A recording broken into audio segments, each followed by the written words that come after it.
வரவேற்பு எப்படி இருக்கு? எந்தெந்த ஊருக்கு போயிட்டு வந்தீங்க சார்? இங்க ஊட்டி எப்படி இருக்கு? ஊட்டி சட்டமன்ற தொகுதியில நாங்க பல இடங்களுக்கு போனோம். குறிப்பா தேவாலயத்திற்கு சென்று நாங்கள் அங்கு வாக்கு சேகரித்தோம். அதே போன்று இஸ்லாமியர்கள் கணிசமாக இருக்கக்கூடிய பகுதியிலும் வாக்கு சேகரித்தோம்.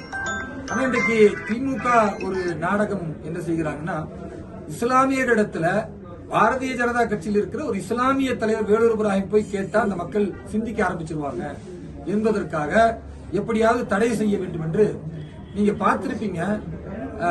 ரிஸ்ட்ரிக்டட் ஏரியா அப்படின்னு தடை செய்யப்பட்ட பகுதியில என்ன பண்ணுவாங்க, பொதுமக்கள் போகக்கூடாதுன்னா ஒரு பெரிய பேரிகார்டு போட்டு சங்கிலி எல்லாம் போட்டு கட்டி வச்சிருப்பாங்க. அந்த மாதிரி இந்த ஊட்டியில காந்தல் பகுதிக்கு நாங்க ஒவ்வொரு வீட்டுக்கும் பாரத பிரதமர் தந்த நலத்திட்டங்களை சிறுபான்மை மக்களுக்கு கொடுத்த முன்னேற்றங்களை சொல்வதற்காக நாங்க போகலான்னு பார்த்தா ஒரு 100 போலீஸை குமிச்சு அந்த பகுதி ஒரு ரிஸ்ட்ரிக்டட் ஏரியா, தடை செய்யப்பட்ட பகுதின்ற மாதிரி பேரிகார்டை போட்டு தடை செய்கிறார்கள்.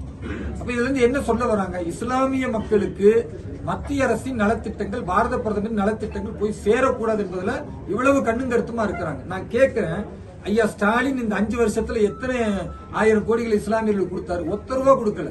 ஆனால் பாரத பிரதமர் திரு நரேந்திர மோடி அவர்கள் இஸ்லாமிய மக்களின் கல்விக்காக மட்டும் 3400 கோடி ரூபாய் இந்த பட்ஜெட்ல கொடுத்திருக்கிறார்.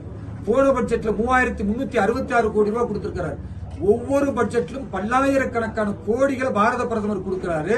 ஆனா ஐயா ஸ்டாலின் வெறும் அச்சத்தை மட்டும் திமுகவுக்கும் இந்த இஸ்லாமியர்கள் மத்தியில் விதைக்கிறாங்கன்னா எவ்வளவு பெரிய அயோக்கியத்தனம்.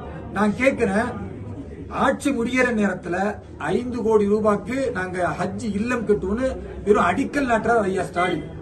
ஆனா 25 கோடி ரூபாய்க்கு உத்தரப்பிரதேசத்தில் மாண்புமிகு முதல்வர் யோகி ஆதித்யநாத் அவர்கள் ஹஜ் இல்லம் கட்டி இன்றைக்கு நடைபெற்றுக் கொண்டிருக்கிறது.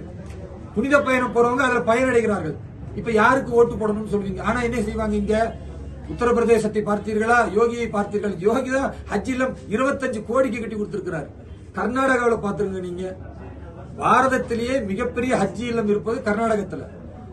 மரியாதைக்குரிய அன்றைக்கு முதல்வராக இருந்த எடியூரப்பா அவர்கள் ஹஜ் இல்லத்தை அன்றைக்கு கட்டி கொடுத்து இன்றைக்கு கர்நாடகத்தில் உள்ள அத்தனை இஸ்லாமியர்கள் பயன்பெற்றுக் கொண்டிருக்கிறார்கள். அப்போ பாஜகவை இவர்கள் இஸ்லாமிய எதிரி என்று சொல்கிறார்கள். அவர்கள் தான் இஸ்லாமியருடைய புனித பயணத்திற்கான அத்தனை ஏற்பாடும் செய்யறாங்க.